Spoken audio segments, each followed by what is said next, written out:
Assalamu alaikum all. Today I'm going to be talking about language learning with Netflix for Muslims. Now I'll explain why I use Netflix for learning languages and why it's so good.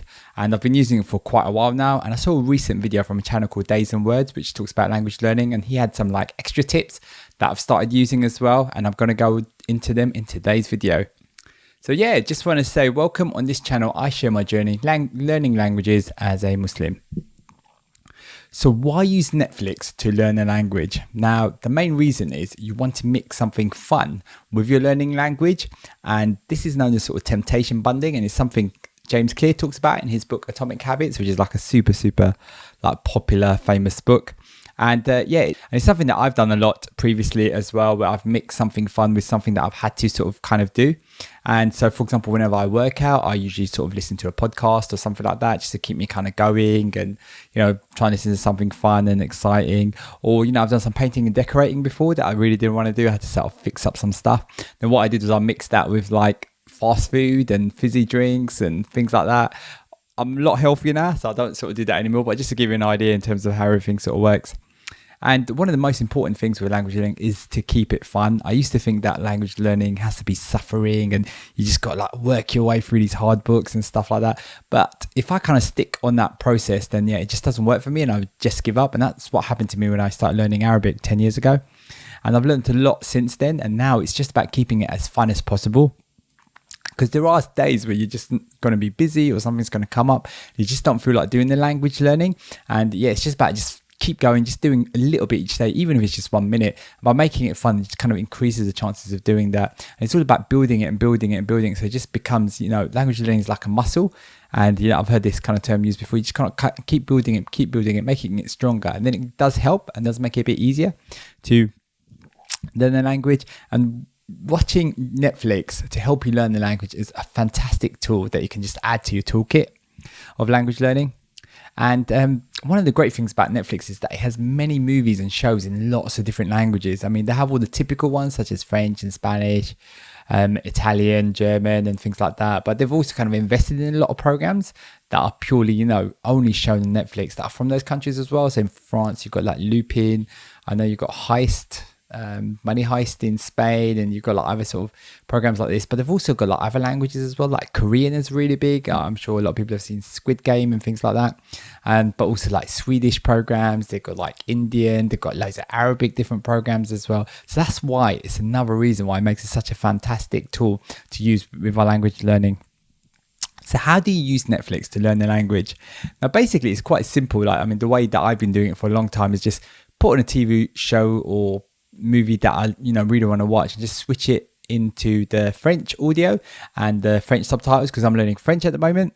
And and the most important thing is just to find something that you really enjoy. So I like a lot of sports, so I've been watching a lot of sort of sporty type programs. They've got loads on there. They've got the Formula One program, they've got one about NASCAR racing, one about golf. They've got really well done, really high production value, and they're really funny. And they've got good stories and things like that. So but you can find whatever suits your fancy, whatever you like. Might be some sort of documentary, could be some sort of comedy, could be anything. And don't I sort of sometimes try and trick myself and say, oh no, if I'm watching Netflix, it needs to be something quite intellectual and things like that. But it doesn't need to. A lot of people talk about how Netflix is really addictive because, it can kind of get you into the binge watching. But what we want to do is use that addictive nature of Netflix to our advantage and help us with our language learning. So that's what makes it such a great tool to help learning a language. And now the first thing I would do is set up a new profile just for the language that you're learning. Now this is a tip that I've learned from Days and Words, which is a channel about language learning. I've added a link to their video in my description, and this is fantastic because this has really good sort of benefits. Because once you set up a new profile just for your language learning, once you start using that profile, you then have an option to check what languages you want TV shows and films to show up when you're kind of browsing through Netflix. And I just have French, only French and nothing else. So everything that it shows me either is in French natively, or it's got French audio, or it's got French subtitles. So I don't need to end up with programs that don't have those sort of language options. They usually French is quite broad, and Netflix has got fantastic coverage for that. But say if you're learning a language like Swedish, for example, then not everything will be in Swedish. It'll be a smaller subset because Swedish isn't as popular as say French at the moment. And so that's why, but what it does give you, rather than you wasting your time and you go into a film or show and, oh my God, there's no Swedish subtitles. Now you realize that, oh yeah, it does have, everything it shows you will be in Swedish, or in my case, it's all in kind of French. And also, as you keep watching programs and stuff like that, and Netflix, so algorithm is really good, and it can help kind of suggest other programs that you might like to watch as well. So it's really good just to have that one profile, just for your kind of language learning, rather than mixing it up with your kind of normal original sort of profile. So how does Netflix compare to YouTube? Now, both are fantastic tools, and I actually use both for my language learning.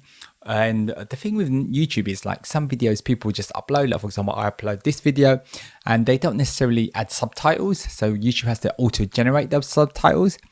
Now, the thing with that is when you're watching auto-generated subtitles, they just sort of kind of just ping, like each word just kind of just pops up onto the screen, sort of one at a time or two at a time, something like that. And, it's still amazing, still really good, really helps you sort of understand it. But what's better is when users actually upload their own subtitles, and then you get subtitles popping up as sentences at a time. It just makes it easier to read, especially if you're kind of trying to learn a new language. Now, this isn't all YouTube channels. I would say it's the ones where people haven't uploaded subtitles, which is probably like a lot of people, but you do get channels where people do upload subtitles in, whatever language, and then, subtitles pop up nicely. But the amazing thing about Netflix is, like, all their subtitles are fantastic, really well done. They've really kind of sorted it out. So when you're watching it, it's a lot easier to watch. So for example, I'm watching Lupin, this French sort of program, and I've got the French subtitles come up, and they just sort of come up at a sentence at a time. The timing's really good. Just makes it that little bit more kind of nicer to read. But yeah, the thing is with YouTube, there's so much content, there's so much more content, so many channels and things like that. So it's definitely fantastic. But the most important thing is, subtitles aren't the end of the world. I do watch a lot of stuff without subtitles. There's some channels I watch where I don't put the subtitles on, just because I find it a little bit annoying with the auto-generated subtitles. But the most important thing is to find something that you enjoy watching. Doesn't matter what it is, whether it's on YouTube or Netflix, something that is like really addictive and just keeps you coming back more and more. And the other thing is, how do you hide programs you don't want to watch as Muslims? So one of the things you can do with Netflix is, you could just use the thumbs down logo, which is fantastic. So, you're telling Netflix, no, I don't want to see this particular program. Maybe it's something that's, as Muslims, that isn't sort of appropriate for us to watch, or something that, you might be watching things with your kids, or maybe you're not too sure, or there's like various reasons. So it's really good to kind of feed that back into Netflix, and they will kind of then know to hide that program, and also give them an understanding of what sort of programs they should kind of resurface to you and make you sort of aware of. So what programs am I watching on Netflix? Now, mainly I'm watching a lot of sort of sports programs. So like Tour de France Unchained is really good, because a lot of that is in French natively.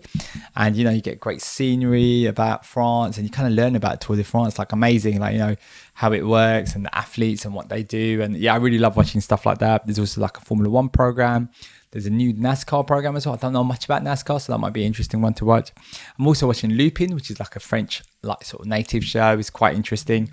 And some of it is a bit crazy, a bit you could kind of not think about it too much. Like some of the storylines, there's a few holes and stuff like that. But still, it's, quite fun to watch. And, I'm getting that French practice as well. So yeah, just want to say thanks for watching. If you've enjoyed watching this video, please check out my other video where I talk about the best free language learning app.